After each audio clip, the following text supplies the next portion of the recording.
Hey guys, welcome back. So according to sources, the Queen has been left in floods of tears due to Meghan directly telling her on the phone that she will never ever meet baby Lili within her lifetime, even though she has her name. She has been told that she cannot meet them, especially baby Lili, because she feels as though the UK is not safe and she feels as though they could be kidnapped. That's Archie and Lili. Now, the Queen was looking forward to this, so of course she's been very distressed over this. And according to the source, she was left crying over the phone as she desperately sought contact. This is quite sad because of course she's 95, she's old, she's fragile. And within her lifetime, if Meghan and Harry don't sort it out and they don't start acting in a rational capacity, she will never, ever, ever have the chance and opportunity to meet her before she passes. I find it quite horrific and I find it quite sad, but this is Meghan and Harry that we are talking about, and they're all about themselves. So the Queen is very excited because of course baby Lili is the latest grandchild to be added to the firm, and she's the only one that she has yet to meet. She doesn't share any pictures with her or any, solid memories that one can really talk about. It's awful, isn't it, to separate and sever family connections the way in which Meghan has decided to make Harry essentially act like herself.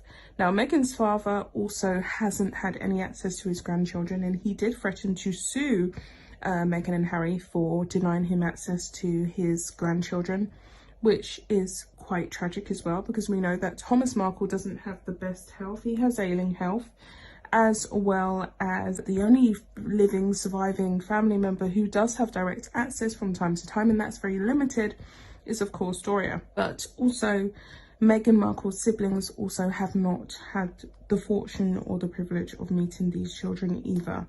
So it's very sad, and to put an old lady under great distress like that is quite tragic. So this article, of course, is by the Daily Mail, and they are just elaborating a bit further upon what has been leaked to me already.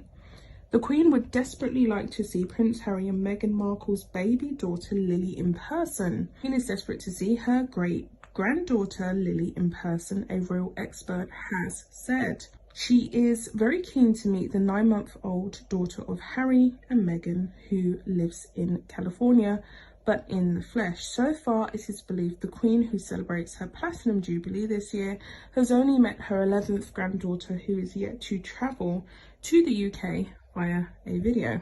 And of course, talking to your family via video link, yes, it gives you that closer connection, but it's just not the same, is it? It just feels so awkward and unnatural. When I talk to my family on a Zoom call, or I talk to them on FaceTime, it's just weird because it's just not the same as having that face-to-face conversation. And it doesn't make a great substitute, especially for family that is extremely close.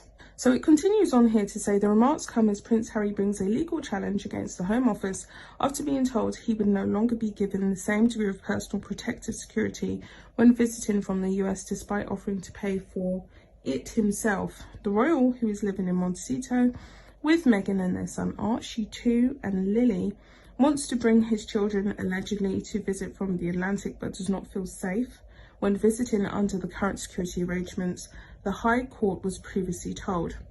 And I'm just going to elaborate further. So all of this, I don't feel safe. I feel like something's going to happen to me. I feel like I'm at risk. I feel like my mental health is at risk. All of this we know directly is coming from Meghan, someone who of course does not want to come back to Britain because she's not liked, because of all the dirt that she dished out in the UK and all of the things that she still is yet to apologise for.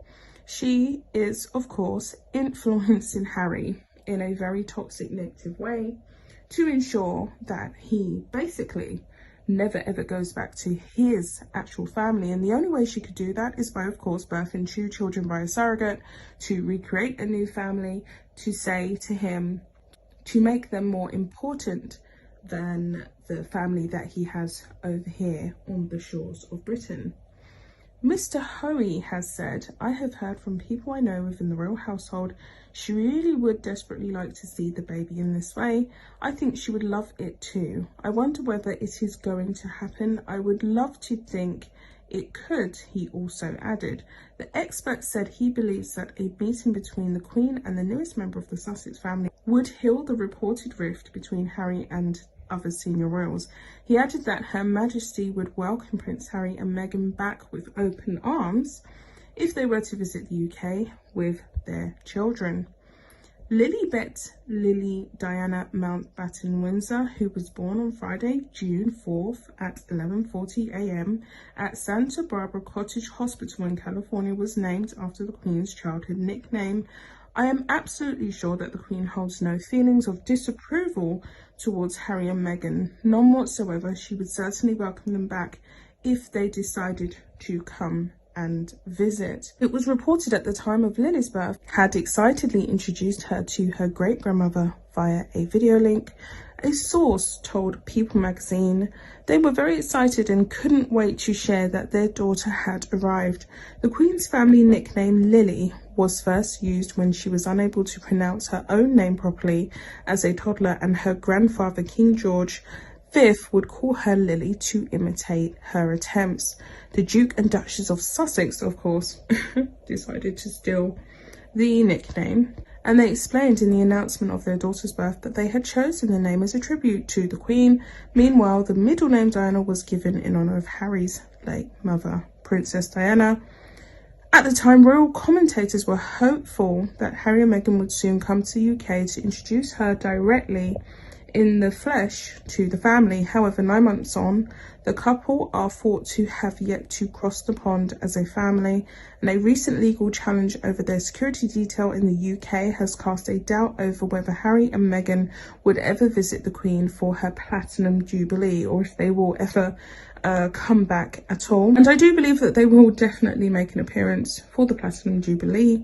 I don't think that they would miss that opportunity, but then they may miss that opportunity and say, oh, it's because we wasn't granted the same security detail that other royals are going to be experiencing during this high profile event. That is the very reason as to why we left the firm in the first place, and that's the very reason as to why we haven't attended. Which is very far-fetched because they stepped down as senior royals, so they're not entitled to that high-level security detail that someone like William and Kate, for example, would receive. Harry has visited the UK twice on solo trips since moving to North America. Once for the funeral of his grandfather, the Duke of Edinburgh, on April 17th, and on July 1st to unveil a statue of his mother, Princess Diana, at Kensington Palace with Prince William 39. Tom Bower, who is currently penning a biography of Meghan Markle, told Closer that the Duke of Sussex faces the ultimate dilemma this year, as he must decide whether to make the trip to visit his beloved grandmother, knowing that he's being paid to bare his soul for his much anticipated memoir. Harry's explosive $14.7 million memoir is due to be published in autumn. So I'm not sure if they're referring to the price of the mansion that they're living in, or if they are referring to the amount that he has been paid or will be paid for the publishing of this book. If it's that amount of money, it's definitely a waste of money, because we now know that Meghan Markle's bench book is currently on clearance on stands in America for $1, which runs to the sweet tune of about 75 pence over here in the UK. So they're definitely set to lose a lot of money. His book is to be published by Random House and is likely to tackle the brothers' frosty relationship with the Duchess of Cornwall, who was confirmed as future Queen Consort in February. Bower claims the Duke of Sussex is using worries over his security as an excuse, and says he knows that it's likely to be difficult to maintain friendly relations with the royal family following the release of the book. I think Harry won't come back because he knows he cannot face his family and be pleasant with them, knowing what he's written about them in that book. So the shame of it all, the guilt of it all, will drive him to stay away. I'm going to stop here, because I personally feel as though you guys generally get the gist of it. What really does hurt the most, and I think what really is quite upsetting for me to have read in a private capacity, is the fact that Meghan and Harry have, you know, driven a 95-year-old queen or a 95-year-old grandmother to tears, which I just think is, it's just, what do you really say? It's just awful, and it shows their lack of character.